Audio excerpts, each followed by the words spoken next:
네, 위기라는 단어 속에는 기회라는 뜻도 포함되어 있습니다. 네. 삶의 고비에서 어떤 선택을 하느냐가 정말 중요한 일인데요. 네, 이 성공 창업자의 스토리를 따라가다 보면 이 선택의 힌트를 얻을 수 있을지도 모릅니다. 자, 윤지경 머니컬럼니스트 모시고 좀 더 자세한 이야기 나눠보도록 하겠습니다. 어서 오세요. 네, 안녕하세요. 네. 지난주에 이어서 오늘 두 번째 시간입니다. 네. 못 보신 분들을 위해서 주인공 소개 간단히 부탁드릴게요. 네. 전기도 들어오지 않는 시골에서 성공을 꿈꾸던 어린 소년입니다. 그리고 바라던 모든 것을 이룬 후에 평생을 간직해온 꿈의 공간을 만들어낸 한 남자이죠. 경기도 가평군에 소재한 이트렌 리조트의 윤광준 대표의 스토리를 지난주에 이어 들려드릴 텐데요. 가수 박진영은 자신의 노래에서 돈, 명예, 사랑 중에 사랑이 제일이더라 라고 꼽기도 하였고요. 그리고 채우면 채울수록 빈 공간은 더 커지더라 라는 말도 하였습니다. 많은 사람들이 부러워할 만한 사회적 성공과 부, 명예 등을 모두 이뤄낸 그가 인생에서 발견한 귀한 깨달음 지금부터 전해드리겠습니다. 네. 네, 지난주 IT 연구원으로 시작해서 IT 업체를 차리기 때까지 그 창업 이야기를 나눠봤고요. 창업 초창기에 이 어려움을 극복했던 과정이 참 인상 깊었습니다. 자, 오늘은 첫 번째 창업한 회사의 이 매각 스토리부터 들려주신다고요? 네. 지금은 대부분의 창업자들이 출구 전략으로 더 큰 회사에 더 높은 가격으로 자신의 회사를 매각을 하고 빠져나오는 그런 전략들을 당연하게 어찌 보면 최우선 전략으로 여기기도 하는데요. 하지만 윤 대표가 사업을 하던 당시에는 지금과는 분위기가 굉장히 달라 자신이 창업한 회사를 매각하는 것은 굉장히 드물었고 시선도 곱지 않던 시절이었습니다. 하지만 윤 대표는 자신이 자식과도 같은 창업한 회사를 이렇게 손에서 놓아줄 때는 지금까지도 한편으로는 마음이 굉장히 아프다라고 또 표현을 했는데요. 윤 대표는 자신의 이제 회사에 가지고 있는 욕심과 애착보다는 앞으로의 시장 전망과 감지되는 여러 리스크들에 보다 집중을 하였습니다. 지금도 주식시장에서는 벤처기업이 어떤 한 큰 기업과 수주계약을 맺었다라는 이유만으로도 굉장히 주가가 월등하게 높게 상승하는 그런 모습들을 보이기도 하잖아요. 근데 그 당시에는 벤처기업이 대기업에 의존을 하는 그런 형태는 훨씬 더 심하였고 또 벤처기업이 시장에서 놓인 현실들 그리고 선후배가 처해 있는 상황들을 이제 두루 고려를 해보았을 때 윤 대표는 매각을 결정을 하기로 했습니다. 또한 이것이 결정이 된 이후로는 이 작업이 1년여에 걸쳐 진행이 되었고요. 매각이 성공을 한 이 시기가 2007년, 이 매각 금액만 해도 1억 불이 넘었습니다. 네. 사실 1억 불, 그 규모가 그 당시 정말 대단했을 것 같은데요. 네. 화제가 됐을 법도 한 일인데요. 네. 어땠어요? 윤 대표의 회사 매각 사례는 국내 IT 벤처 기업 중에서는 거의 드물 정도로 굉장히 단연 성공적인 것이었다라고 합니다. 윤 대표 본인 또한 거기에 속한 직원들과 주주들 또한 이제 매입을 한 상대 회사까지도 굉장히 만족스러워할 만한 거래였다라고 하는데요. 이렇게 된 데에는 매각을 진행한 윤 대표의 철저한 도덕성과 원칙을 고수하는 단호한 성격이 크게 작용을 한 것으로 보여집니다. 네. 왜냐하면 윤 대표는 그 매각 과정에서 어떠한 경영권 프리미엄도 갖지 않았고요.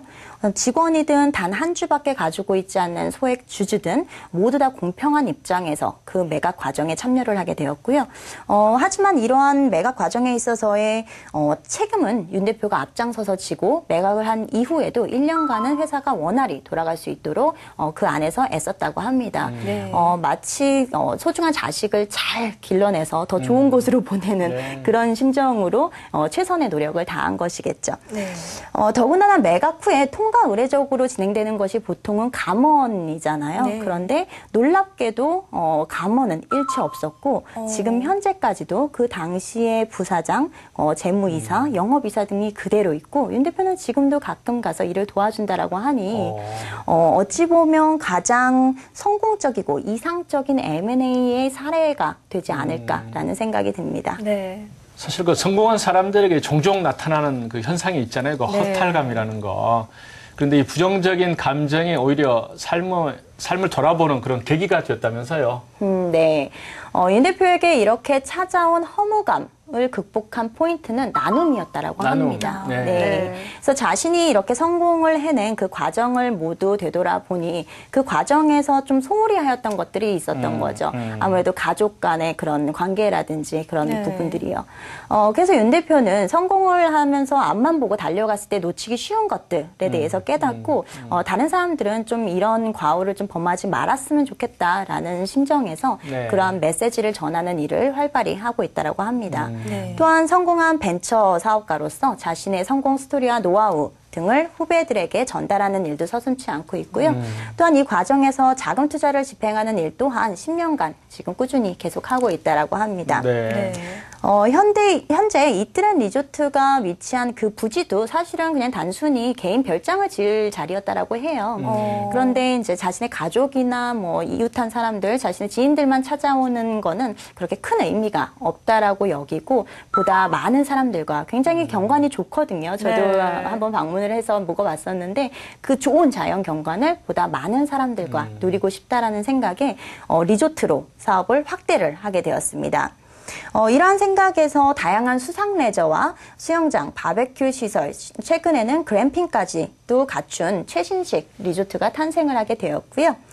이러던 모든 과정을 윤 대표가 그 전에 반도체를 만들 때에 했던 것처럼 그리고 창업을 해서 매각에 이르기까지의 모든 과정을 윤 대표가 직접 하였던 것처럼 네. 윤 대표가 스스로 어떤 설계라든지 공사 그리고 거기에 제공되는 서비스에 이르기까지 윤 대표의 손을 거치지 않은 것이 단 하나도 없다라고 해요. 심지어 거기에 있는 그 나무 하나하나까지도 다 골라서 그렇군요. 하는 그런 정성과 성의를 이제 보여서 탄생한 것이 바로 이트렌 리조트인데요. 네. 여기에서 그렇다 보니 윤 대표는 이 리조트의 그 캐치프라이즈처럼 어떤 물안개와 사랑이 머무는 그런 공간으로 만들고 싶다라는 포부가 굉장히 크게 있었고요.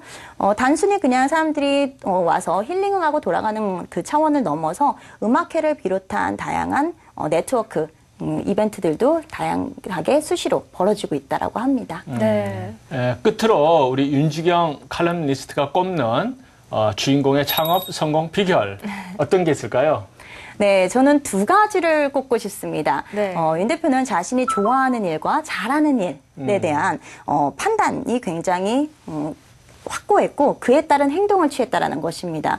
이걸 위해서는 지속적인 자기 탐구의 시간이 필요하겠죠. 네. 그리고 두 번째로는 시장 상황을 객관적으로 판단하고 어떤 준비에 있어서도 그보다 훨씬 더 철저하게 하여 굉장히 큰 기회를 모색하였다는 거겠죠.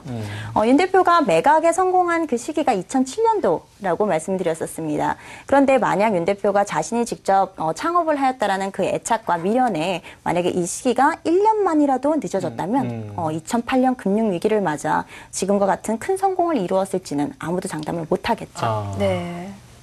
네, 2주에 걸쳐서 창업 성공 스토리 들었습니다. 네. 특히 오늘 주인공은 과감한 선택과 집중이 돋보였습니다. 네, 함께 누리는 삶을 고민했다는 점도 저에게는 참 인상적으로 다가왔는데요. 오늘도 윤지경 머니 컬럼니스트와 함께 또 좋은 정보 들어봤습니다. 자, 오늘 말씀 고맙습니다.